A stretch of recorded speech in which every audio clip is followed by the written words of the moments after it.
Hey guys, welcome to the show.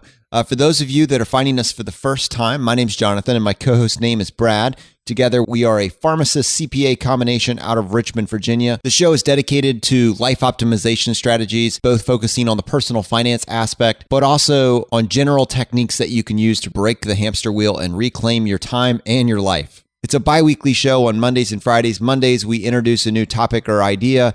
Fridays is more or less a crowdsourced show where we talk about our thoughts in the episode and bring in feedback from our community. Today, we have a fantastic episode for you. We are going to be speaking with Bryce and Kristy from MillennialRevolution.com.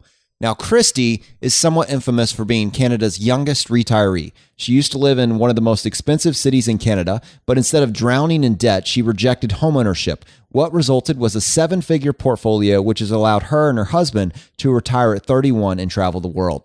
Their story has been featured on CBC, The Huffington Post, CNBC, BNN, Business Insider, and Yahoo Finance. To date, it is the most shared story in CBC history, and their viral video on CBC's On the Money has garnered over 4.5 million views. So with that introduction, welcome to the Choose FI Radio Podcast. You're listening to Choose FI Radio.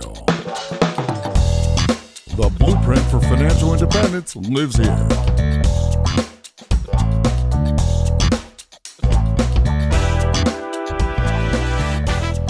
If you're looking to unlock the secrets to financial independence and early retirement, you're in the right place. Stay tuned and join a community of like-minded people who are getting off the hamster wheel and taking control of their lives in the pursuit of financial independence. Choose FI, your home for financial independence online.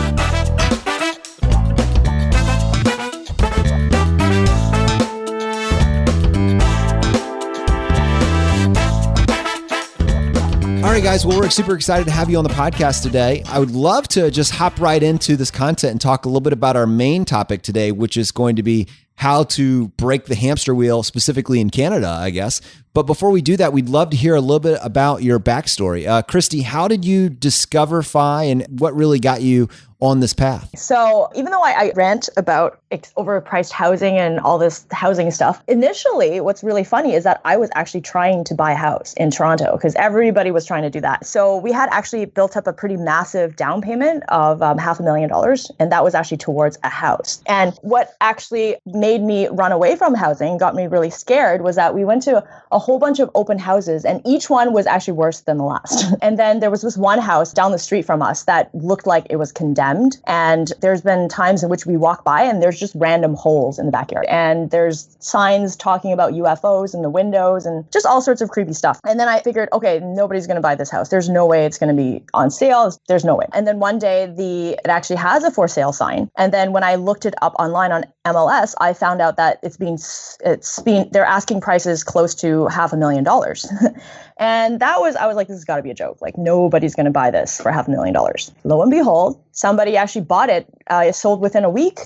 And then just within 2 months, they actually slapped some paint on it, fixed it up real quick, and then turned a profit by selling it for $800,000. At that point, I was like, run away. This housing market has completely gone crazy. And at the same time, my work was getting super stressful. I had coworkers who were getting blood clots. I had coworkers who collapsed and almost died at their desk. And at that point, I just decided I wanted out. There's no way I wanted to get into this housing market with this kind of turnover, like people just flipping houses and speculators all over the place. So what I did at that point was I looked around to see if there's any other way that I could get out of a horrible job and not buy a house. And that's when I discovered JL Collins. That's when I discovered Money Mustache and this entire FI community, which I credit to basically saving me from going down that housing, being trapped on the rat race. And what happened was that now that we've been retired for 2 years, every time we come back home and talk to our friends, I can see ghost Kristy there, like what could have happened to me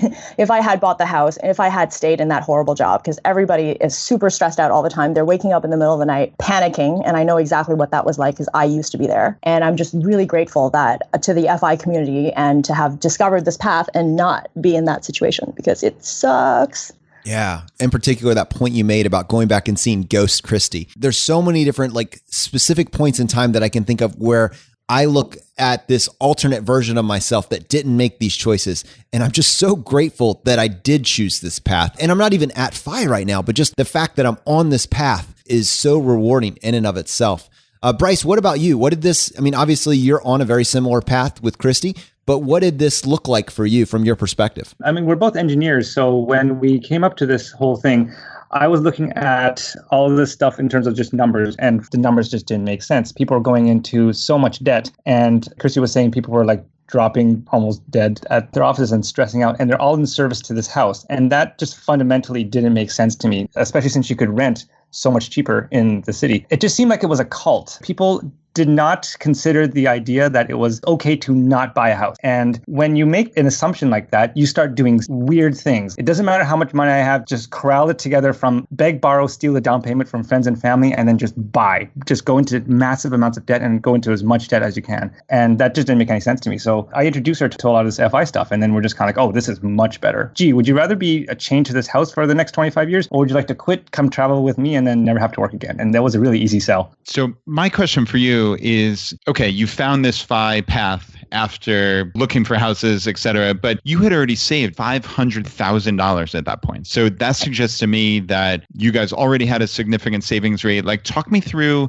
the prior to FI psychology of where you were with your finances. So for myself, because I grew up poor in basically rural China, I had to develop pretty frugal habits just out of necessity. Whereas Bryce is kind of like a normal person. He was just generally like middle class. So he wasn't really on board with the whole frugality aspect of it. And part of it was actually fear that we wouldn't be able to afford a house. So part of it was me trying to shovel as much money away as possible so that we could actually get the house. So that was actually driven partially by that and partially out of necessity because of growing up poor. When we had reached that target, I think at that point I had kind of converted Bryce a little bit towards being more like not just being like the regular person and being more efficient with our spending. I think another factor that added to that helped us save that much money is that we're both engineers. We don't really care about aesthetics. We care more about the practical side of things. We're both pragmatists. So I think those are the factors that basically got us to that size of portfolio. If I could just jump in here for a second, the pattern that we just described here, one person as an engineer or someone who's good at optimizing, and the other person who had experience of some kind of poverty growing up,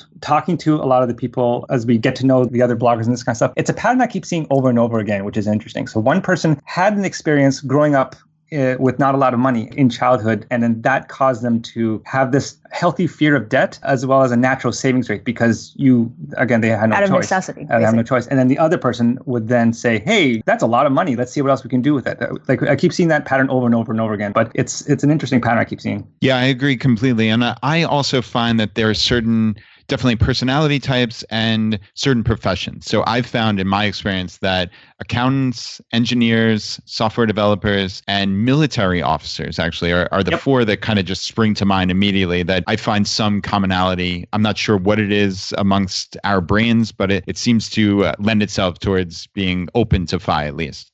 The military officer one is interesting. The idea that, from what I can tell, they've been in so many war zones and they've seen so many failed states that they just don't trust anyone except themselves. They've seen governments collapse. They've seen entire countries collapse and this kind of stuff. So that comes from a desire to be independent and a desire to be safe because they know how bad things can get when governments collapse. You know, I think it's a very interesting perspective, and I'm going to play a little bit of devil's advocate here. I feel like maybe what you guys are describing are the early adopters of FI. I think that as we define it more and as it becomes more mainstream, it does start to grab a much more diverse group of people, including people like me, the reluctant frugalist, people that realize that life is a bunch of choices, and to get what they ultimately want, they need to make some sacrifices early on. I think that as we start to define the perimeters of this space more, people latch onto this concept for wildly different reasons, which is why what is your why becomes such a compelling conversation. Absolutely. And I think this is why the safe withdrawal rate, 4%, and then the expenses are different for different people. Like different people are going to require different size of portfolio in order to live a comfortable life. Because my definition of a comfortable life is going to be different from someone else's. And what I want to do with my time after retirement is going to be different from someone else's as well. And that also follows the concept of what I like to quote from Jim, which he likes to call FU money, which is what's more important than retiring. It's the FU money. Because at that point, you can actually decide whether you want to continue continue working and have more of a lavish lifestyle, or you can actually quit and do your own thing. So everybody has their own version of FI and their own version and their own amount of FU money that would make them happy. And basically you find your own path to FI. And there's many, many paths. There isn't just one type. I tell you what, guys, I have a feeling we're going to need a sidebar for our sidebar. I mean, this is a conversation that could go in so many different directions. Let's turn into a multi-part series because there's a lot of stuff, especially after going to Chautauqua, that we realized about the FI community. There is what I call level 0, which is running away from something that's you don't bad, like. right? Mm-hmm. And that appeals to a lot of people because I like to say there's like 80% of people hate the jobs and the other 20% are lying to themselves. So that's easy. That's always an easy sell. But then there's the level 2 or level 1 series of FI, which is what do you do after that? What do you build after that? And that's a conversation that we started having a lot with Jim and Vicky and all these kinds of people. And probably we're going to be continuing having that conversation at the next Chautauqua and like this kind of stuff, because there's what FI does is it frees up all these people from having to worry about money. And then it frees up all these creative, skilled people. And everyone's just kind of going, what can I build now? And that is a very, very interesting problem to solve. And again, a very constructive community versus the people that are still trapped in the money economy. The conversations are always just kind of like complain. How am I going to get out of it? I mean, like, what is the goal of everybody's career? For it to eventually end. Everyone wants to get to retirement at 65. Well, for a lot of people, they didn't even realize that was possible. Life is so hard. And what I keep telling people is, it's only hard if you don't understand money. If you understand money, life is incredibly easy. If you don't, it is just the most difficult thing to get out of bed every day, and it just never gets easier. But if you understand money, then life is easy.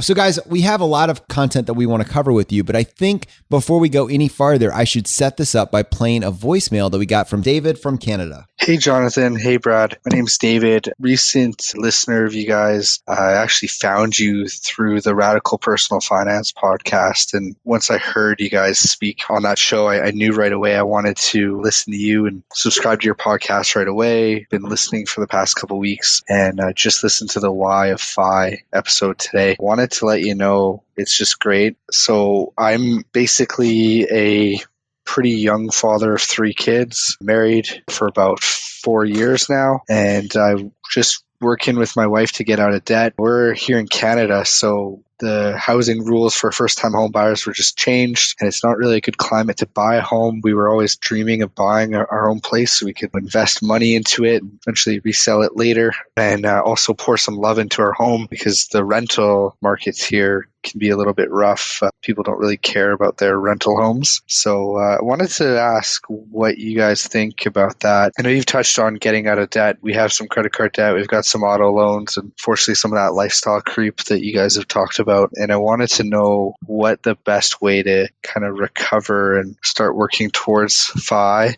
is, and what kind of steps I should take. I mean, we're already paying off our loan and paying off our debt as we speak, but ultimately dreaming of FI and dreaming of not having that weight on my shoulders every day. So yeah, just wanted to know your input on that. And also, I was wondering if you guys could do some sort of analysis for me, give me some sort of answer. Is it worth it just to keep renting, from a FI perspective, or is it better off? Am I better off going out and getting a 30-year mortgage, and basically being stuck paying that off for years and years? Not really planning on moving my family anytime soon, but just thought I'd check in and see if you had any insight on that. And yeah, I wanted to give you some feedback. You guys are great. Love your show. It's been truly eye-opening for me, and I'm really enjoying it, and I can't wait to hear more. Thanks. All right, so David, first of all, thank you so much for the question. And Kristy and Bryce are going to help us tackle this. We want to take the approach and handle this a little bit more holistically, and then hopefully by the end of this episode, really give you a great answer to this question. So I can hear the weight of that societal pressure bearing down on David in this question. I mean, it just comes through on the voicemail. What are your thoughts on this, guys? So coming from Asian background, that you need to buy a house is even more prevalent because it's gotten to a point where it's basically sacrilegious to not buy a house, like not just renting and not doing that. You get disowned basically within our culture. So for us, it was very, very difficult to stop buying a house and actually do what we're doing, because that's the exact opposite advice that my parents have been giving me my whole life. And not having like a group of support around you and having everybody everybody else saying that you're an idiot, and all this FOMO, which is fear of missing out, which is a term that millennials use a lot these days, is even more difficult. So there's a lot of headwinds against us for making the decision to not buy a house. But one of the things that helped us a lot was actually just doing the math. Doing the math, that's why we like to say math shit up on our blog a lot, because it really comes down to looking at the numbers and seeing if it really makes sense. When I say do the math, I don't mean just going into a property like a mortgage calculator and then just looking at your monthly payment and saying, yeah, I'm good to go. Yeah, this is the same as rent. I'm done. There are so many other costs with home ownership that nobody tells you, especially not the banks, especially not real estate agents, because when they actually get the money, once you make the transaction, they're done, right? They've already made their money. They can walk away. Now it's your problem. So that's why I say that you need to be very careful when you actually do those calculations, because you need to add in the property taxes. You need to add in the maintenance, which actually could change from time to time. You don't really know what that is. Usually they recommend using 1 to 2% of the value of the property per year for the maintenance cost. In Toronto, we also have land transfer tax. And then on top of that, there's a lot of closing fees that you need to keep track of, as well as insurance. So there's all these additional costs that the mortgage calculator doesn't tell you. Real estate agents don't tell you that. Banks don't tell you that, because once they make the sale, they're done. That's all up to you. And I haven't even gone through the cost of the mortgage itself, and with interest rates going up. So I would say that in this case, my advice is definitely to do the math and make sure that that actually makes sense for your situation. And don't get pulled into this fear of the fear of missing out is a very, very powerful feeling. And if you make decisions based on feeling rather than math, you will always end up making a bad decision, because you're making a bad decision emotionally and only based on the fact that you're missing out on something rather than the actual numbers. It's kind of funny, because if you listen to the language that he used, he already kind of knows what is the right thing to do, but he is asking for some kind of like confirmation. Because I think he framed the question, should I still continue renting, or do you think I should get stuck with this 30-year payment? Yeah, he did say that. It's never good to be stuck in anything. So he kind of knows it's a bad idea,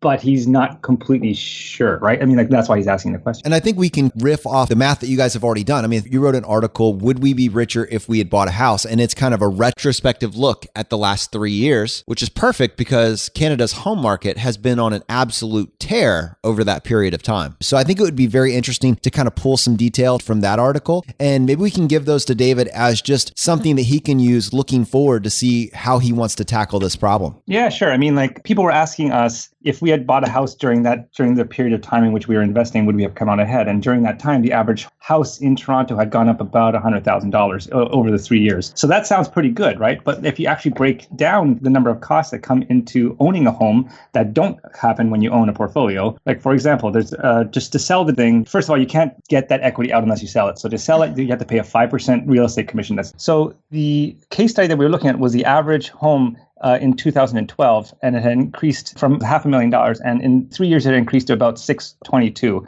So that's pretty good. That's like a 7-8% year-over-year gain. And on the surface, that would seem like it's, fantastic. Amazing, yeah. But what people don't realize is that a house has so many hidden costs to it that eat into your gain that are not present there for a portfolio. So, for example, this person would get the equity out and sell it. That $622,000 house, you have to pay a 5% real estate agent commission. That's $31,000 right there. In Toronto, which is where this scenario is, there is an additional municipal and provincial land transfer tax. That's additional $12,000 right there. Over the 3 years, there's property taxes that total up about $10,000. And we're not making these numbers up. These are actually calculated based on property tax calculators and stuff that the city provides. There's lawyer fees of $1,000 each time or $500 each time to buy and sell. So that's an additional $1,000. You have to get a home inspection. That's $500. There's home insurance over 3 years. That's about $100 a month, or $3,600 over the 3 years. There's maintenance. They say you should set aside 1 to 3% of the price of your house for maintenance, stuff breaking, windows breaking, and pipes bursting, and this kind of stuff. So that's an additional $15,000 over 3 years if you just take a conservative 1%. Then there's the utilities. That's an additional $9,000. So you add all this stuff up, and the total cost of conservative cost of just owning that damn house over the 3 years was about $88,000. So that $125,000 gain that everyone thought they did, most of it got eaten up by these additional costs. No one ever talks about that kind of stuff. So, I mean, like, it is a very, very disingenuous kind of, I call it funny real estate math. Whenever a person who is like a real estate person comes on our blog and starts arguing. It's so easy to kind of poke all these holes in this kind of stuff. And then when you do, you realize that it is always a good idea from a real estate agent's perspective to buy. And because they get to make money off of it. They don't particularly care whether you make money off of it, but they get to make money off of it. Yeah, never ask a barber if you need a haircut. This is incredible, guys. Like that math is mind-blowing. And frankly, this is a blind spot, even in my own mind. So to me, just right out the gate, those numbers sound shockingly big. I mean, you have this $500,000 house. 3 years later, it's worth $622,000. That you just made $122,000. And you're sitting there thinking, how could I lose in a housing market like this? The numbers you just spit out, those numbers are remarkably real, right? I mean, that's not just pulled out of thin air. There's some research behind it. Those are reasonable numbers. That's not a straw man. And $88,000 of that profit was just eaten up in these behind the scenes fees that you just don't realize that you're incurring. And that's during 3 straight years of 8% gains. So if you're anything less than that, you're underwater really easily. And that's not even including the fact that many people feel the need that they need to stage their house, that they need to do these beautiful upgrades, that they need to refurnish the kitchen countertops because HGTV tells you that you need to make these upgrades before you try to sell the house. All that goes out the window. So I just have to sit back and say that I am shocked at how bleak that math really is. Yeah, us too. To be honest, we went thought into it would go in it would come out pretty balanced. Yeah, we thought it would be like our portfolio rampaged ahead 7-8% year over year during that time. The house did it at the same time. Let's see how far. And we didn't expect it to be that far behind. And again, no one ever talks about that. A house is just not an investment. It is a place to live. And anytime anyone says, "Oh, it's a great investment," they're trying to sell you something. So housing is a really sneaky kind of thing in that everybody seems to think that it's always a good move. But if you break down the math behind it, it's shocking how bad it is as an investment. Now, I don't want to cheat people with that light bulb moment, but the key here is that buzzword investment. Yeah. So what strikes me with the math actually is the appreciation. So this, in your example, your hypothetical, it went up about $125,000 over 3 years. So if you told just someone off the street that their house went from 500 to 622, they'd be doing absolute backflips. That's a huge windfall, right? But what was most interesting to me actually was that you said it's a 7.8% year over year gain. And that, to me, it actually illustrates the value of compounding in the stock market, interestingly enough. So we talk about compounding and the rule of 72 here. People don't take a look at long enough time frames. So if you had $500,000 invested in the stock market, and theoretically, it grew on average 8%. And that's kind of the general number we use here at ChooseFI. You would anticipate that $500,000 to double after 9 years. Right, because that's the rule of 72. You take 72 divided by the percent return, and that gets you the number of years. So in this case, 9 years. So you would expect that $500,000 to go to $1 million in 9 years. Now, I don't know about you, but no housing market I've ever been in do I see housing prices double in 9 years. So almost by definition, somebody's looking at this and saying, wow, $125,000. But that's only 7.8% return, which is about what we'd expect in the stock market, which is fascinating to me. Yeah. And another thing that I forgot to mention here was that this analysis was done assuming that you just took that amount of money in cash. Like you bought a $500,000 house with cash. There is no mortgage in this thing. As soon as there's a mortgage, this 8% year over year gain becomes negative. Yeah, that is absolutely astounding. So everyone needs to do the math. And I think that's my next question for you guys is, so David calls in and like you said, he is kind of alluding to the fact that he knows it's not a good idea to get quote unquote stuck with this, right? But how would he do the math? So you guys show the real estate commissions and all this stuff, but how would someone just who's trying their best to figure this out without needing a PhD in mathematics, like how would they compare rent to home ownership? Like where does it make sense, I guess, to buy a home? Is there an instance, like how do you walk people through that math? Okay, so for deciding to buy a home, we usually like to use the 1% rule. I think Paula Pant has mentioned this on her blog before on affordanything.com. So basically, the rent should be 1% of, like the monthly rent should be 1% of the cost of the house. And she actually breaks down the math to say, because she is a real estate investor, so she has a lot of experience in this. And she actually breaks down the math to compare it with the stock market and the opportunity cost that you would lose if you were putting everything into a home and you were incurring all these costs. And so that is the rule of thumb that we like to use. the 1% rule. So, for example, if you can rent a place for $1,000 and you're thinking about buying, really you should be only looking to buy a place for $100,000. So what that rule does is it forces you to have a really conservative view of how much home is a good deal. And what that does is it compares it to how much you could afford to live there as rent. So that's the rule that she uses to buy houses, and she is actually able to make money on housing because she only looks at properties that she can acquire for really, really cheap. I think that's the difference in the FI community and the difference in this conversation. It's all about how you're framing it. And it's that word investment. When you're talking about purchasing a home, if you're saying my home is a great investment, no, it's very likely that your home is a garbage investment. It could be a great place to live.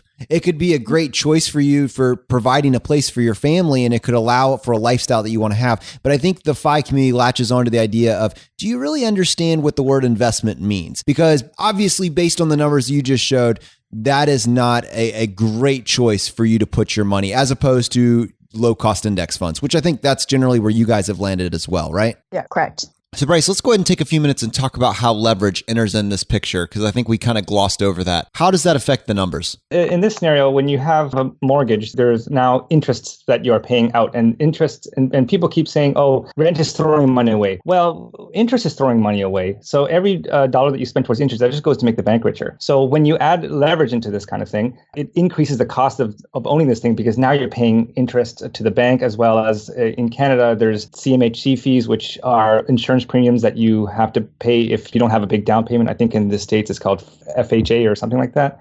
PMI. Okay, cool. So that adds a whole other kind of level of cost to that thing. And the reason why people still see leverage as a good thing is they look at how much money they put as a down payment, and then they say, and then they build in some wacko assumptions about how the home was going to appreciate by a certain percentage, and then they say, and then they compare that to the amount of money they put down and say, wow, look how much money I put down. Without considering any cost, without realizing that, actually, I think J.L. Collins put this best, which is, if you are paying a mortgage, you are renting someone else's money.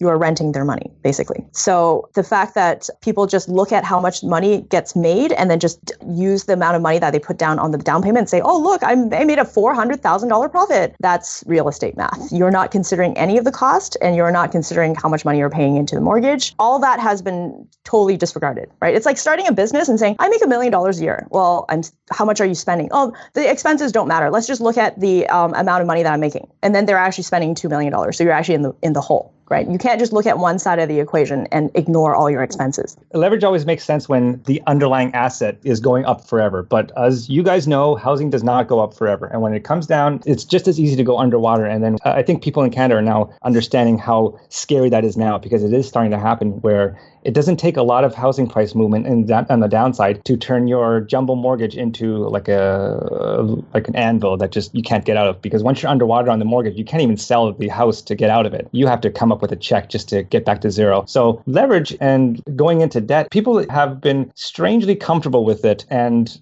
I think the big difference between us and a lot of the FI people is we don't trust debt, and that's kind of why we never went into it, and that's kind of why we were able to do this FI thing. So we've decided that your home is not a great investment. I think that Brad and I have come to a similar conclusion, even though I should state for the record that both of us are homeowners. I certainly don't think that we view it as an investment vehicle, and I think that's the asterisk that really needs to be communicated in this episode. I am curious though, since you guys obviously are taking care of your living expenses through rent, what vehicles are you investing in? Low-cost index funds, the ones run by Vanguard, and just investing in, for us, the TSX, which is the Toronto Stock Exchange, the S&P 500, as well as the European EAFE index. So what we did was we built a portfolio around back then when we had $500,000, kind of dollars, and we built it so that it was a 60-40 split, so 60% equities, 40% fixed income. Jim would call me a giant wuss for doing that, but that's what we did. And what really helped for that, when the stock market crashed and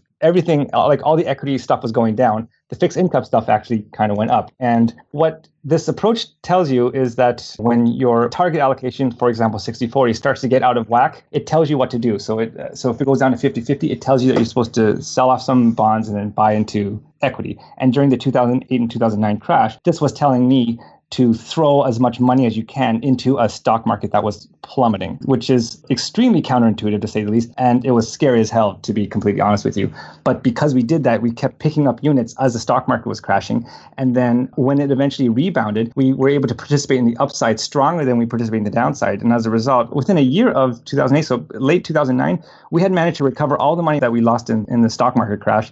And that's, I think, something that not even most Wall Street people were able to claim. We didn't actually lose money in the stock market crash. That's how powerful index investing is. Yeah, that's remarkable. And that shows the power of having a savings rate and living below your means and being able to just dump money into the stock market in good times and bad, right? You're still buying the underlying assets, right? If you buy the S&P 500 or VTSAX, you're buying every company, a little piece of every company in that index. And it's still the same company, regardless of whether the stock market had a crash or not. And you're buying it on a 50 to 90% sale, right? Depending on how big the crash was. So I think that's an important point for people to remember.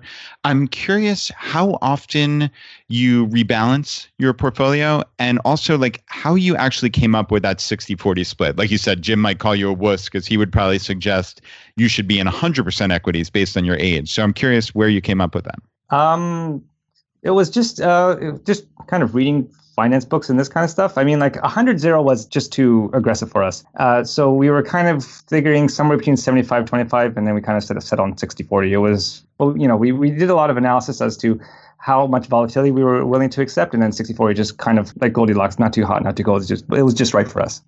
I think it makes sense for people in the accumulation phase to be at 100, but now that we're actually retired, 60-40 works well for us, especially since we can actually live on partially the dividends that come out of that portfolio as well. So it suits our comfort level in terms of risk. Yeah. At the time, we had just started investing, so we were a little bit still kind of nervous about it. So 60-40 was kind of our dipping our toe into the water. The intent was, I think, as we got more comfortable with how the stock market works, to kind of move closer to 75-80, like increase our equity exposure as we got more comfortable with it. And then the stock market crash happened. Then we were really, really glad that we didn't do that at the time. And then after we retired, we just stuck with that allocation. So what's really cool about this is that with that first tenet that your home is a poor investment, channeling all of your extra income to a good investment vehicle, which we agree, you're in very friendly company, that low-cost index investing is the way to go. You've now bought your freedom. And I think the overarching premise is that buy your freedom, rent the rest, right, guys? Exactly. So what that has allowed us to do is actually travel the world, which has always been one of my dreams, because growing up poor, we didn't really have any vacations. That was a complete luxury. We didn't have any money for that. So we actually discovered after we quit that it's less expensive to travel the world than it is to live in Toronto. A lot less expensive. The first year that we traveled the world, we split our time between Western Europe, Central Europe, and Southeast Asia. So we went to expensive places like the UK. We spent a month there. We went to Denmark, which is probably the most expensive place we went to, actually Switzerland as well. And then when it got too cold in November, we went to Southeast Asia and then hung around Singapore, Thailand, and Malaysia and Vietnam. And because that cost balanced out, the cost of living in Southeast Asia is ridiculously low. We only spent $40,000 traveling the world in 1 year. And in Toronto, you could easily spend $60,000 to $80,000.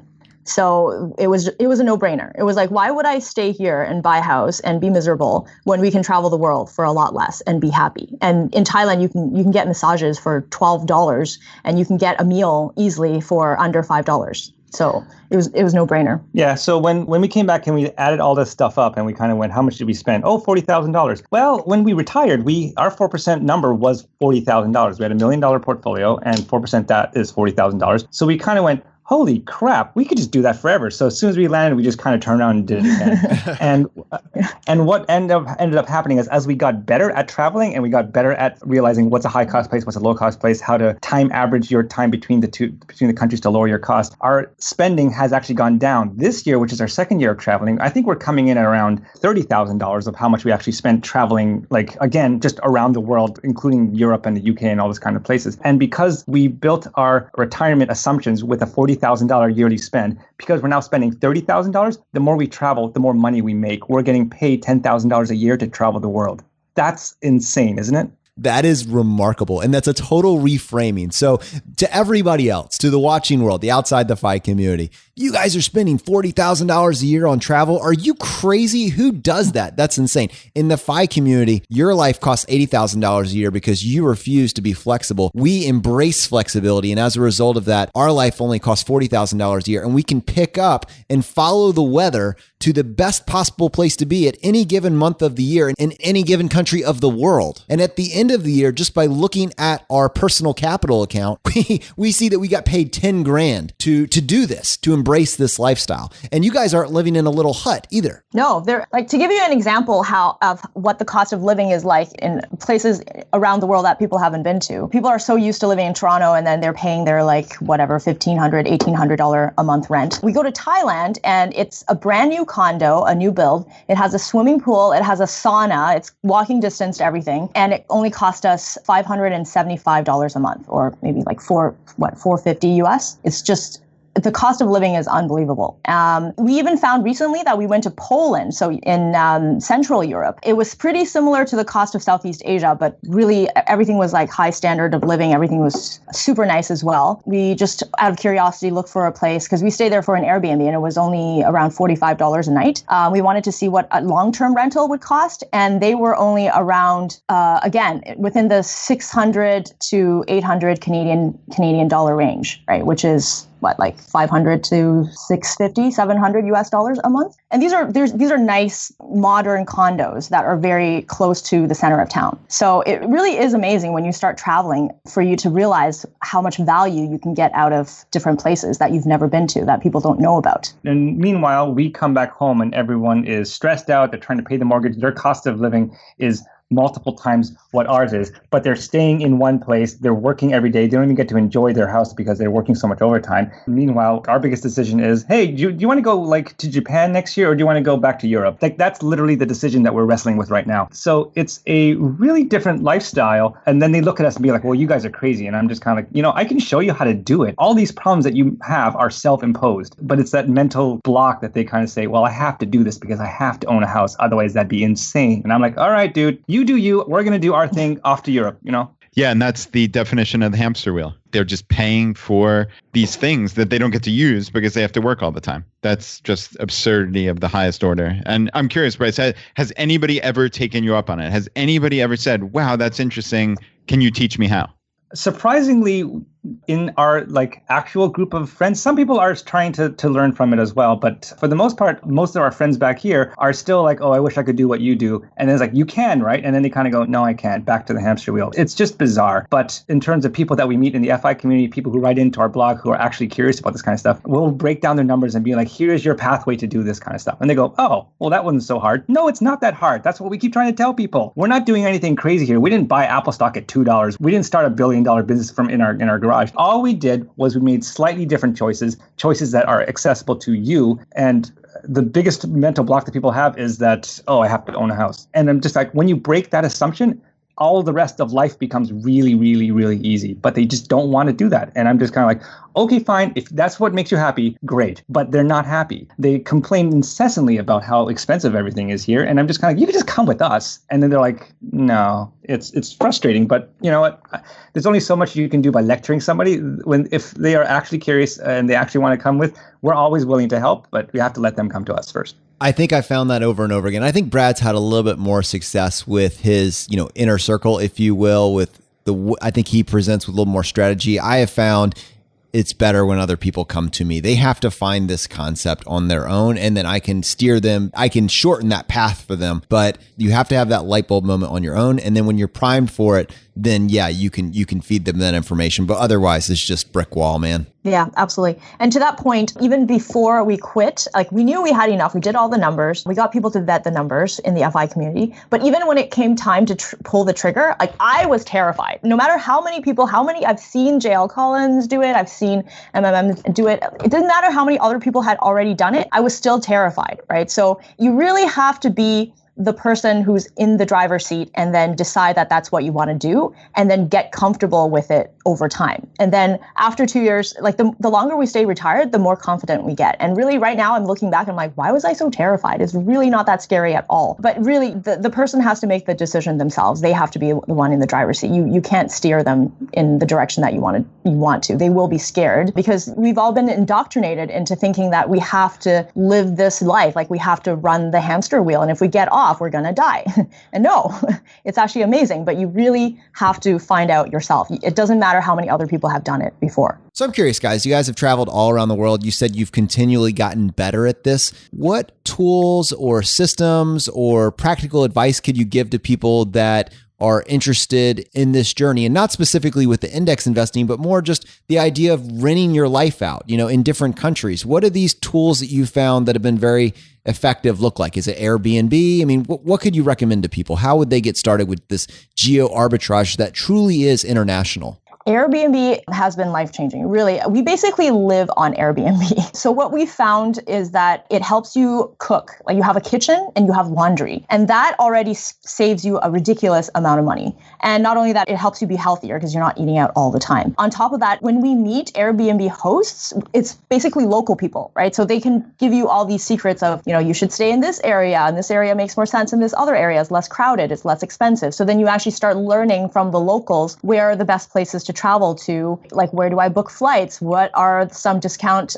sites I can use to book buses and things like that. So Airbnb has been instrumental in helping us save money while traveling. Another thing we like to do is travel hack. So that's basically sign up for credit cards and they give you frequent flyer miles when you sign up, and then you can use that towards flights. We also use a lot of budget airlines in Europe. For example, Ryanair, EasyJet, Welling is the one we went on recently, and as well as taking buses. I think the bus company was called Megabus. We actually traveled from Amsterdam to Belgium and it cost us £2. That's it. I'm like, you guys are losing money driving us from Amsterdam to Belgium. I don't know how they do it, but Megabus is huge in Europe for saving money. I bet it was a hybrid. Yeah, could be. My theory was there was like a couple pounds of cocaine in the trunk, and we were just using us as cover. But I didn't ask. So. We're not going to ask any questions. I was like, yeah, you don't ask questions like that.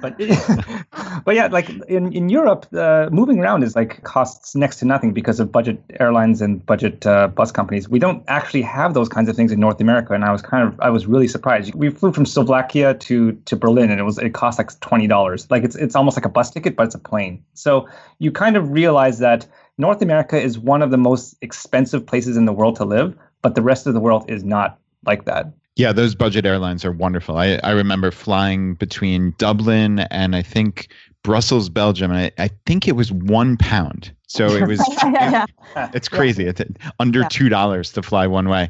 So I'm curious on a real tactical level. So when you move to a new city, let's say you're moving to Budapest for a month or two, you go through Airbnb. Are you looking for long-term rentals, or are you basically going to do a night-by-night thing until you have a sense of where in the city specifically you want to live? And then also, like, are there ways to save money through Airbnb once you've found the place you want to live for X number of weeks or months? We generally like to stay for about a week. Initially, because we're doing more of a long-term travel. I don't like to move around every couple of days. That's just kind of tiring. Airbnb, a lot of hosts actually give you 20% off or some discount when you book for a week as opposed to a couple of days. I've booked places in which it was actually cheaper to book for the entire week than book for 5 days. And I'm like, okay, well, I can just throw away those 2 days. Like, why would I not do that? When we are in Southeast Asia, we tend to book out for about a month in Thailand because you get massive discounts as a result of that as well. The first time that we were traveling, we actually weren't as efficient because we didn't know which places to go in Europe. So we actually spent a lot of time in Western Europe when there was actually way better stuff in Central Europe that I didn't know about. And there was way better stuff in Southeast Asia. So I think initially it was just kind of get in there, stay there a week, some places maybe stay there for 5 days, check it out and see if that's a place that really kind of jives with our lifestyle and our interests. And if we actually like it, we'll end up staying longer. One of the reasons why we like Europe so much is it's so easy to switch countries if you don't like take the one that you're currently in. It's like, oh, okay, I'll just take a Ryanair flight or I'll just take a bus and then go to another place. And for example, when we were in UK, the cost was quite high and the weather wasn't great. So we ended up going to Belgium. And then after that, we went to Germany. And then Germany, the cost was a lot lower and we enjoyed that a lot more. And then we went to Greece and we absolutely loved it. And then Singapore was amazing for food as well. So generally,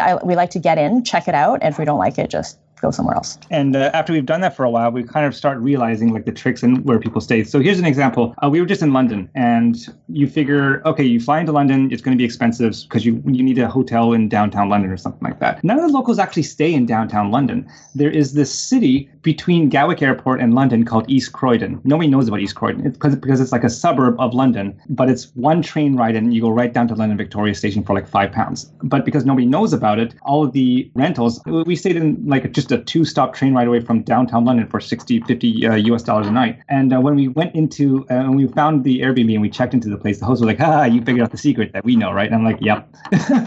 So you figure out these kind of weird price anomalies that you wouldn't normally see if you're in Europe. And after a period of traveling, you know all this kind of stuff in your head, and then you can take advantage of it by booking longer periods of time in low-cost areas that still gets you all of the cool stuff that you would see from living in downtown London. Yeah, and I think that's a huge advantage of doing long-term travel, because when we were on vacation, we didn't have time to find out any of this stuff because we just get like a packaged deal for the 2 weeks, right? And then that's not in the travel agency's interest to give you the best value. They just, throw everything in there and whatever it makes them money, they'll just sell you a package, right? So that's one of the things we discovered, that when you actually can stay there longer and then talk to the locals and figure these things out, you can actually optimize. That's awesome, guys. There's like so much information there. It's unfortunate that you guys don't have like a blog or something that you could document all these secrets of world travel on. I know. There is a lot of information, and yeah, it's the challenge is almost in trying to teach someone this stuff is not to blast them with everything all at once. It's like you have to feed bits of information in bite-sized pieces and then allow them time to digest it and then wait for them to come back a little bit. So I'm trying not to blast too much, and so like even right now I'm trying to hold back as to whatever, because otherwise it'll be too much information. It'll be too confusing, right? This is awesome though, guys. I wasn't expecting to get as deep into the Geoarbitrage, and these tips are very valuable. I mean, what's really cool about this community is that our audiences, respectively, will be able to do this stuff. And if they're going from scratch, this is a lever that they can pull within 5 years. And even if they're not at full FI, you get to make these choices once you've broken the hamster wheel. And it doesn't take 25 times your annual expenses to break the hamster wheel. It is just making a few decisions, like not burying yourself in debt to get the mortgage, like not paying for the overpriced cell phones and the 2 brand new cars in the driveway. It's just making these slightly more optimized choices that gives you the space between your expenses and your savings. And that allows you to get to do this creative stuff. And then once you can make these creative choices, you get to do what Bryce was talking about. What's that next bite-sized challenge that I can tackle? And I'm excited to see this community free itself from their immediate geographic location and actually get a chance to see all these really cool things that are out there for them to explore. It turns this game of life into a really cool puzzle, and you get to figure out which aspect you want to work on next. Yeah, the one of the biggest things about travel is that you start realizing if you stay in one city, everyone just thinks that there's only one place to live, and that's in the current city that they're living in.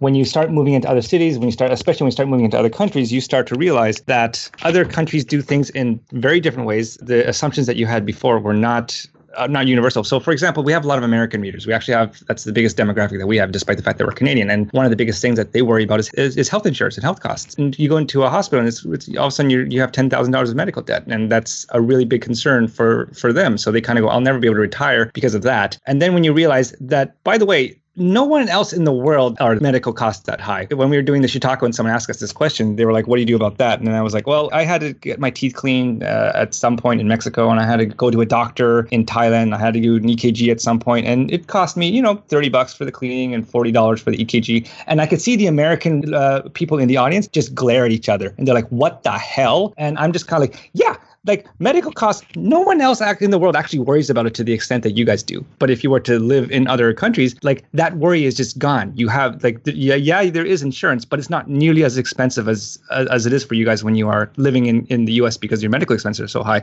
You don't realize this kind of stuff until you start traveling. And then you start to say, oh, this other country, this is better than where I'm currently living. And this other country, this is actually better. And then you start to realize, oh, hey, there's actually other ways to live besides just where I grew up, right? And Bryce, that speaks to just expanding your horizons through travel, right? Like that's a much larger point, that your little myopic look on the world is gone when you travel to, in 1 year, like you guys do, to many, many different countries. You're seeing all different cultures and people and realizing that just people are people, no matter where they are, no matter where they came from. So I think that's like an important point for people to remember, is this really does expand your horizons. So I just wanted to put a bow on that for sure.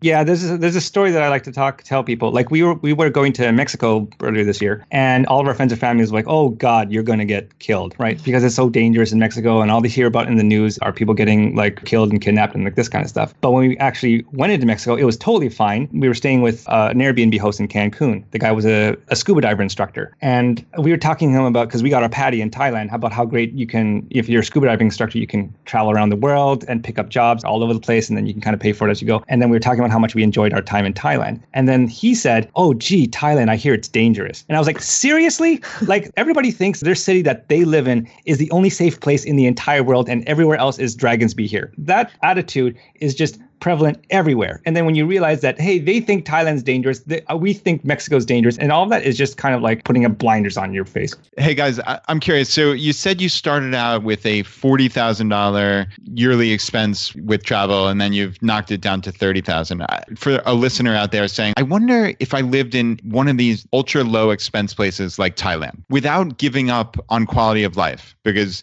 Kristy, you're describing massages and 4-course dinners for a couple dollars. Like, how much could you reasonably live on in 1 year in Thailand while still living like a really nice life? Oh man, for an individual, you could live on $15,000 to $20,000 US and be extremely happy in Thailand. The city that we visited that we really enjoyed is called Chiang Mai. That's the second largest city in Thailand. And basically you could rent a condo with a swimming pool and a sauna for about $400 to $450 US a month, and probably less, because when we were there, we just found the first one that we came across. If you actually knew the locals and optimized, you could probably get it down even lower. The food would not cost you more than, I would say, $15 US a day, probably 10 to $15 US a day. You could get massages for $12 for an hour, including tip. There's all sorts of free activities you could do in the city as well, because they have a mountain that you could hike up. And basically, there's just food everywhere. And the condo that we stayed in didn't even have a kitchen, because it was just cheaper to go out to eat, because it was just the same as how much you would spend cooking in other places. And the food was amazing. So one of our favorite places to eat was this place that served seafood. And they literally served the food on a table. And the unit of measurement was a table of seafood. It's like, would you like half a table, a full table, a double table? The table, and then they dump the seafood that you select with the sauce. And then they give you these plastic gloves, and you just eat it. You just eat it straight off the table. Wow. Oh man, talking about this is making me want to go back to Chiang Mai. I think we need to. Yeah, and the bill for that was 16 Canadian dollars. So that's like 12 US dollars. Yeah, probably for a table of seafood.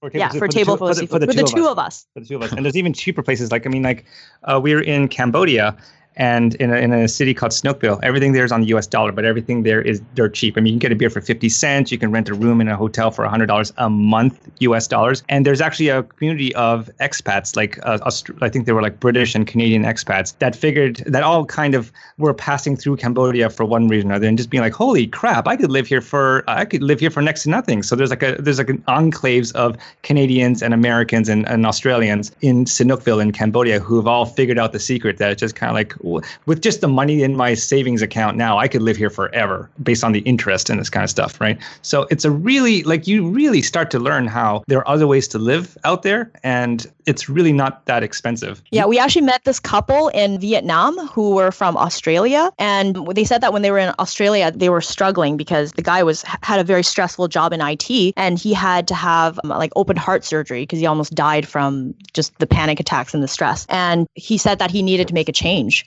So while they were taking a year off to travel, they discovered Vietnam. And it was always his dream to actually open a massage, like a spa in a foreign country. And they really liked Vietnam. So they met some locals and researched how to actually open a spa. While we were there, his spa actually basically rocketed to the top 10 of that city, which was Nha Trang. And they said that they basically have settled in Vietnam running their business. And she started an orphanage that saves like 22 local kids there. And they are not planning to go back to Australia. And whenever their friends and family ask them, like, when are you coming home? Their answer is, this is home. Like, we could either go back to Australia and struggle and not be ahead, or we could be here and already be ahead and living our dreams. So we met a lot of expats as we were going to Southeast Asia. And it was really obvious because you could live a luxurious life for $20,000 a year easily. You guys are going to get blacklisted from this expat community for sharing all their secrets. I know. We totally are. Yeah. Whoops. I know. We're terrible.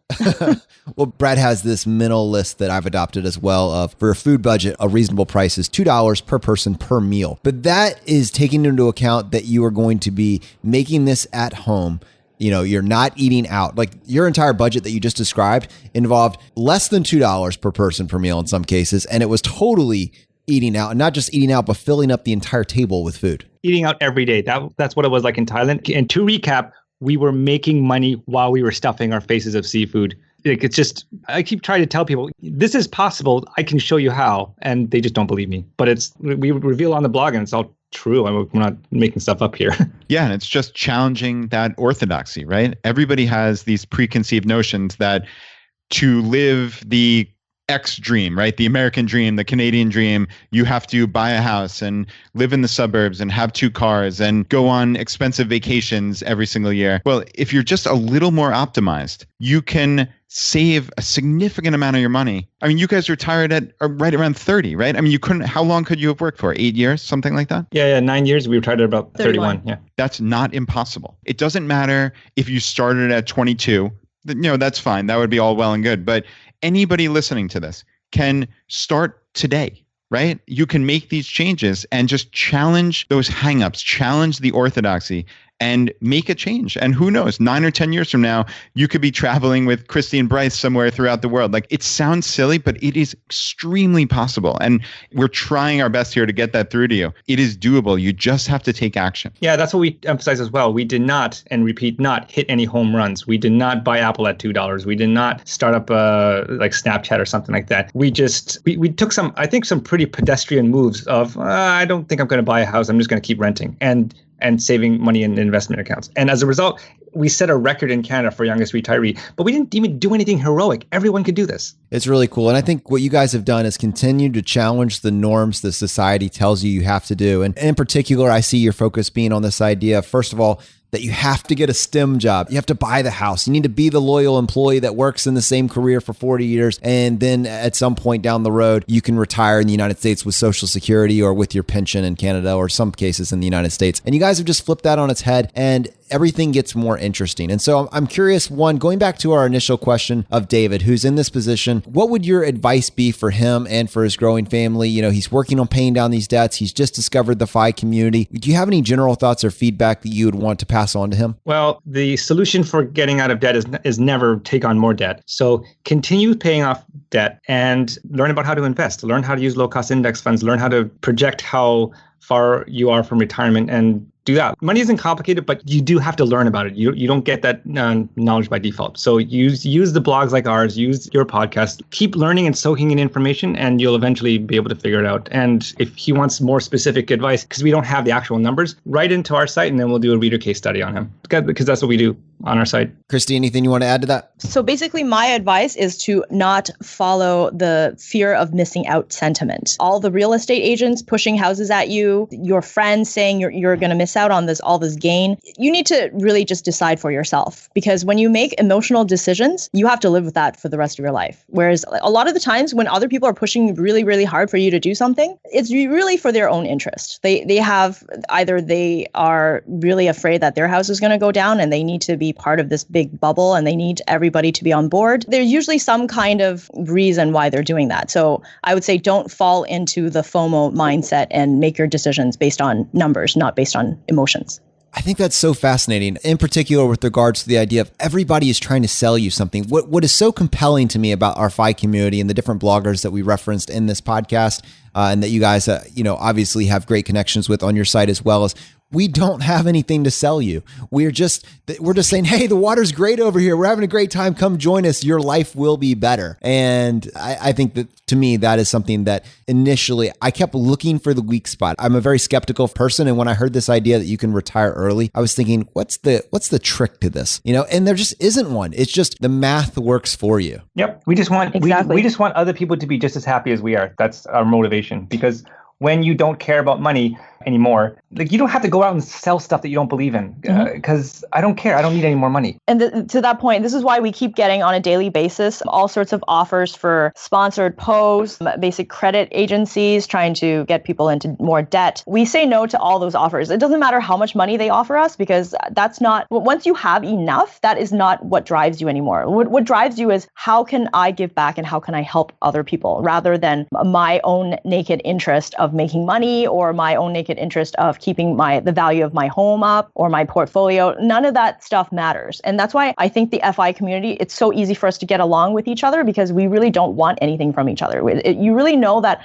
people are just there to be authentic and to have your best interest at heart, rather than just pushing things at you because they need a commission. All right, guys. Well, this was a lot of fun. We actually did cover a lot of ground. I'm very excited about how this came together. But before we let you go, we want to give you the chance to tackle the hot seat. Are you ready for this?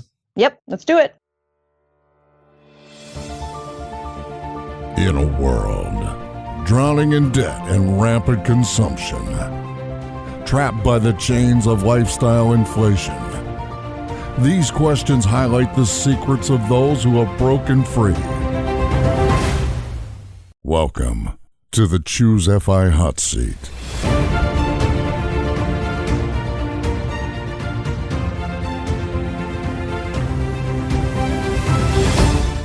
All right. We'll start with question number 1 for both of you. Your favorite blog that's not your own? JL Collins. Definitely JL Collins, because out of all the bloggers, he's the one that gives you a step-to-step breakdown of how to invest and actually get to FI. I read a lot of blogs from other people, which is great in explaining how to be motivated and how to save and all this stuff. But JL Collins has this way of breaking down investment advice that's easy for you to digest and is very practical. So I would say JL Collins. Yeah, same. When we met up in Chautauqua, we got along famously for exactly that reason. He's one of the people that actually breaks down the investment side of it and tells you step by step how to actually do it. Because there's so many financial advisors out there that really don't have your best interest at heart, trying to sell you things that really just make them commission rather than teach you how to invest. And Jim just cuts through, excuse my language, but just cuts through all the bullshit. Yeah, I love that. And I think it's valuable to point out how much you appreciate and like what Jim's doing, but aren't necessarily doing the exact same thing as him with regards to maybe your allocation, with regards to maybe the specific fund you're in. And I think that's a valuable point to people, that what Jim laid out for us was this simple path to wealth, this kind of framework approach, your baseline of investment. And I found that incredibly valuable. It has de-stressed my life in a very tangible way. And you don't need to agree with him on 100% of exactly what he's doing to still benefit from the framework. The other half of that is, I appreciated what you were saying about financial advisors. And I think it's very interesting because I believe you guys actually either do use use a financial advisor or have used a financial advisor. And I'm curious about your perspective on that. Yeah. So our financial advisor is actually independent. So he's not actually working for any of the big banks. And the reason why we chose him is he has a similar philosophy to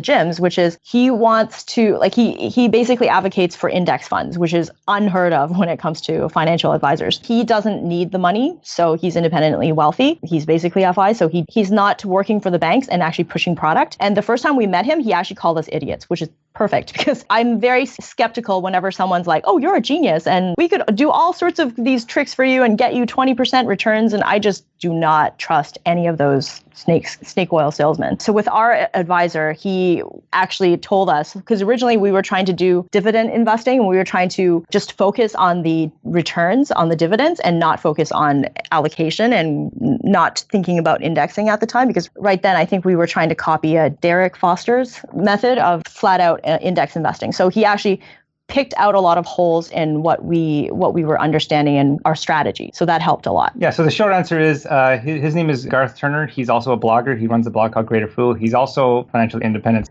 It certainly would not seem to be a great plan to rely heavily on a financial advisor that was paycheck to paycheck. Exactly. Yeah, absolutely. The industry is rampant with conflicts of interest. So we use him because he also gives us like a tax advice. He's also a published author. So he gave us advice on how to publish our first book. So that's why we did it. But the methods that he uses are just the same that everyone else, all the other FI bloggers talk about, which is index investing. If he wasn't there, we would be just as fine without him. Historically, I have always separated out certified financial planners from the FI community as kind of being at odds with each other. I've actually, as we've been doing this more and more, become aware of financial planners that are within the FI community. And I think there is room for those two to coexist and in fact really benefit. But I think what they're making money off of has to be different. Clearly, in my mind, charging for assets under management doesn't fly in my mind. I could never see myself recommending that. But on the flip side of that, I will pay for information that can actually increase or supercharge my path to FI. That's extraordinarily valuable. So in that light, there does open up a door for this idea of a fee-only planner, and specifically a fee-only planner that wears a bunch of different hats that can help mentor you down this road. And so we've started to make some great connections over the last 6 or 7 months. And I'm excited to see where that goes, because the place that many of us start is you don't know what you don't know until you do. And clearly, if you can align yourself with the right person, that there is room. I appreciated seeing that you guys recognize that there is information that you don't have and that there is a person that can help guide you to that information. And I'm sure that the model that you guys are using is one that's mutually beneficial for both of you. Yeah, absolutely. But the danger about when people say, oh, use a financial advisor or any other robo-advisor or, these kinds of companies, when people say, should I use it too? And what they're actually asking behind the scenes is, if I just go with this guy, does that mean I can stop learning all this kind of stuff? And that's the absolute worst way to use either a financial advisor or robo-advisor or this kind of stuff. If you just outsource your knowledge to somebody else, then that somebody else can screw you. But when someone asks me that question, I keep telling them that's not the right question to ask. What you should be doing is learning how to do all this kind of stuff yourself. Figure out how to build a low-cost index portfolio. Figure out how to create an asset allocation that works for you. Figure out how to rebalance it and do all this kind of stuff yourself. When you can actually do that, maybe then seek out a financial advisor or robo-advisor that then adds an additional layer of value. But if you just kind of go, when can I turn my brain off? Can I just go sign up with this advisor? Then you're going to be in trouble because nobody cares more about your money than you do. So that's kind of where I approach those kinds of questions. And this also speaks to not being doctrinaire about anything. I think that's what Jonathan and I try to be open-minded here. And, you just talked about hiring a financial planner, right? Like that's something that while is generally looked down upon in the FI world, you just made a compelling case for someone adding value to your life. And of course you're going to pay money for that, right? Like I'm a CPA. So I theoretically should know accounting and tax, but it's a huge industry and there are certainly holes in my knowledge. So I'm actually personally hiring Keith from The Wealthy Accountant to help me with some consulting issues because he can add value to my life and save money. So, that's something that I'm not embarrassed about one iota because I'm learning in the process and I'm helping become wealthier and get to FI quicker because of spending that money. So to me, that's an absolute no-brainer. Absolutely. And sometimes it's all about having somebody who's there to guide you and having that support as well. Because some people, the worst thing you could do is just sell when there's a market crash, just freak out and sell everything, right? And some people, they know how everything works, but they would like that person to kind of talk them off the cliff and be like, okay, this is why I shouldn't sell at the bottom of the trough. And this is a long-term game. And I need to get into that mindset. So sometimes it's helpful to have someone who actually has your back and someone who isn't trying to screw you by selling you all these bad products to just make you understand during that time, because it is really scary and nobody will really understand how they will react when there's a market crash, for someone to talk you off that ledge. Question number 2, your favorite article of all time. And this can be one that you wrote or somebody else's. I'm going to have to go with J.L. Collins again. Why Your House is a Terrible Investment. And I don't think I have to explain why I love that article. It's just like when I read that, I was like, okay, this is like, he's my spirit animal, clearly. Like, we're extremely aligned on everything in this article. And I love how the comments, I think it generated over 200 comments and just had so much discussion over people who came on the blog and just started arguing about how that's absolutely not true, and pride of ownership and bada and things that have nothing to do with math. It was just extremely entertaining to read. How about you, Bryce? I mean, like that kind of inspired the kind of thinking that we had towards the site. And then when we launched this, the funny thing is we became friends with Jim because he saw the video that's on the top of our site where Kristy is in front of a camera and basically yelling at boomers. And the funny thing is Jim's a boomer. So I figured, so he wrote back to us, he's like, haha, this is awesome. And then let's talk. And then we started like Skyping with each other like regularly and this kind of stuff. And I'm just kind of like, wait a minute, didn't we spend that entire video yelling at you? And then he was like, yeah, but you were yelling at us. You were yelling at me for the right reason. So at that point, I knew we would be best friends. We'd be BFFs. All right, guys, question number 3, your favorite life hack. Okay, so favorite life hack actually comes from one of Bryce's ex-coworkers. So the life hack is, the past doesn't matter. What do we do now? And this coworker of his actually came from a war-torn zone. He lived there growing up. And basically the advice was, when something really bad happens, like when you have no time to actually think about what's happening because people are dying and there's war, all you can do is just pick up a bucket of water and just put out the fire and do what it is that needs to be done to help at that point. You can't be blaming people. You can't be pointing fingers. You can't be like reflecting about what happened, because at that moment, you just need to do something. You need to realize what it is that you need to do. And this became really useful advice at work, because whenever people started pointing fingers at each other, which inevitably happens whenever there's a software release, something would go wrong. And then the QA team would blame the developers would blame the business analysts, they would blame the project managers, and it would just be a huge mess. But then when in the midst of all this blame, you're not actually doing anything to solve the problem. So I found this to be the best piece of life advice I've ever heard, because anytime that we run into an issue, for example, like when we have a problem with the flights or when we have a problem with accommodation, there's no finger pointing. There's no, oh, you should have taken care of that. And why did we not look at another place to stay? And why did we mess up on the flight? It didn't matter. At that point, it was just like, stop. We don't care what happened in the past. What do we do now?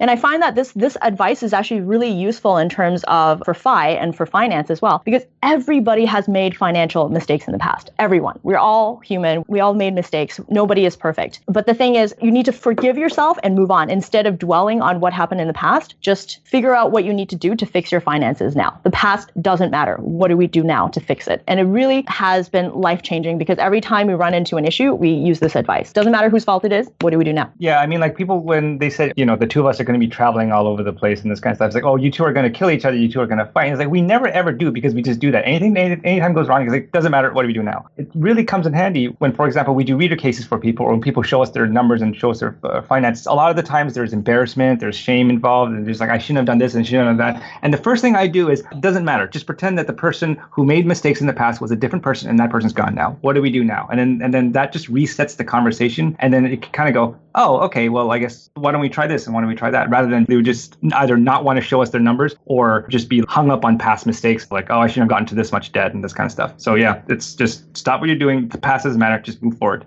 All right, question number 4, your biggest financial mistake. Okay, so I've actually written a post about this. It's called Confessions of a Former Purse Addict. And people are quite surprised when they read this article. They're like, really? You? So back in 2010, after we got married, I started having this obsession about Coach purses. And that was when I was in my buying phase, where I was getting this basically hit of dopamine to my brain by buying these purses and researching them online and things like that. Fortunately, a lot of them were actually returnable. So I think I got up to my 5th purse. And then at that point, I was just like, wait, why am I doing this? Like, this is not, I don't need all this stuff. Like, it's the consuming part of me that's taking over rather than the creating part. Because at the time I was trying to write a children's novel. So at that point I kind of snapped out of it, and then I went back to writing. But that basically just shows that anybody can be susceptible to all this marketing, like all the marketing on the internet, and basically your friends trying to show you that you're missing out on this great thing. So I would consider that probably my biggest financial mistake. But luckily, it didn't really do that much to my budget because I just returned a lot of the purses. It also strikes me that the flip side of that is even cooler, and it's how quickly your interest can be changed. And if you can get that dopamine fix from maxing out your 401ks or from just firing on all your 5 cylinders, you can get dopamine from things that actually advance your financial future, in a really, really cool way. Exactly. And that's the thing. When you're actually creating, you end up having this, like, it's this energy and happiness that keeps going, versus when you're consuming it, it's very short. It's a short fuse. All of a sudden it's gone, and then you have to get more, right? So that's what I discovered back then, that it was a lot better to create than consume. Bryce, anything to add to that? No, I mean, that's why I wanted to start her, because her story is more interesting. For me, it just, I would honestly just kind of go, I didn't really, like, just out of kind of coincidence, I didn't really step in it too badly. The only thing I would really change is maybe actually go 100, like with a higher equity allocation back then in 2008, because it would have bounced back a lot higher. But you can't complain too much after not losing any money in 2008. So I don't have too many things I regret from that period. No, don't be embarrassed. Brad and I are making a wall of fame of the few people that have been able to successfully say, I don't think I really made any financial mistakes. It's a short list, man. You're on it. Cool. Yeah, we're up to a couple now. Very, very nice. So, all right. Question number 5, the advice you would give your younger self. I think it's okay to make mistakes, especially when it comes to starting and investing. They get really scared, and they go through this kind of analysis paralysis kind of thing, where especially when you start investing, there's so much stuff going on. There's so many, do I buy this mutual fund? Do I open up this brokerage account? What do I put inside of a 401k, or what do I put inside of a Roth IRA, and this kind of stuff? And because there's so much seemingly complexity to investing, it makes people just kind of freeze up and say, I'm not going to deal with this now. Maybe I'm going to deal with this next year. And that's actually the exact wrong way to do it, because what you want to do is you want to get in there and try it. And you want to make mistakes early on in your career, and when there's not a lot of money involved. And the longer you kind of delay that figuring out how money works, the worse off shape that you get, or your retirement gets delayed because you were doing things that it takes more time to compound. And that just, it hurts everyone. So it's just like, go ahead, try it out, make mistakes, and then learn from them, and then recover. And that's kind of what I think I would tell my younger self. Nice, guys. We do have a bonus question for you guys. Your favorite purchase made on Amazon.com last year, or if not Amazon, I guess, an alternate third-party online vendor. Honestly, probably our plane tickets to Chautauqua, because that was best spending ever. that was the coolest thing I've ever had a privilege of participating in as a speaker. And once we did that, and we realized how much we enjoyed, like, actually just, face to face helping people with their finances and this kind of stuff. We're just kind of like, oh man, we got to do this more. All right. Well, maybe that'll be an opportunity for us to explore in the future, give you some more opportunities to do case studies on the Choose FI podcast, maybe in the future. But we're going to be seeing you guys soon, maybe at FinCon, right? Yep. And then I hear rumors that maybe you're going to be joining us at Camp Fi in Florida next year. Is that a possibility? Yeah, we're still figuring out the logistics on that one, but definitely for FinCon. All right, guys. Well, before we let you go, there's a ton of people that are for sure going to want to connect with you guys, not only to our Canadian audience that is very interested in your take on their specific situation in the housing market, but just generally speaking, this reframing of the problem that you guys have tackled. And what is the best way for people to get in touch with you? So they can email me at firecracker.revolution@gmail.com, or they can go to the website at www.millennial-revolution.com. The millennial has 2 N's, just in case. Some people spell it with 1 N. Yep. And we'll definitely link that up in the show notes, so don't worry about that. And yeah, we'd love to have everybody keep in touch with you. It's a wonderful blog. It's absolutely hilarious, so definitely check it out. Awesome. Thank you so much for having us. Thanks for coming on, guys. And thank you for being a part of the Choose FI community. If you want to support us, here are 4 easy ways. 1, leave us an iTunes review. If you want to do that, just go to choosefi.com/iTunes. 2, use our page to sign up for travel credit cards. If you want to travel the world with miles and points instead of your hard-earned dollars, then just go to choosefi.com/cards and get started today. 3, if you're working on the milestones of FI, set up a personal capital account to track your progress and use our affiliate link. It's completely free, and just go to choosefi.com/PC. P as in Paul, C as in cat. And 4, and most importantly, find your friends, coworkers, and family members who might be open to this message and tell them about the podcast. Have them start with episode 38, The Why of FI, and right behind that, have them go listen to episode 21, The Pillars of FI. It is a fantastic starting place. All right, my friends, the fire is spreading. We'll see you next time as we continue to go down the road less traveled. You've been listening to Choose FI Radio Podcast, where we help middle-class America build wealth, one life hack at a time.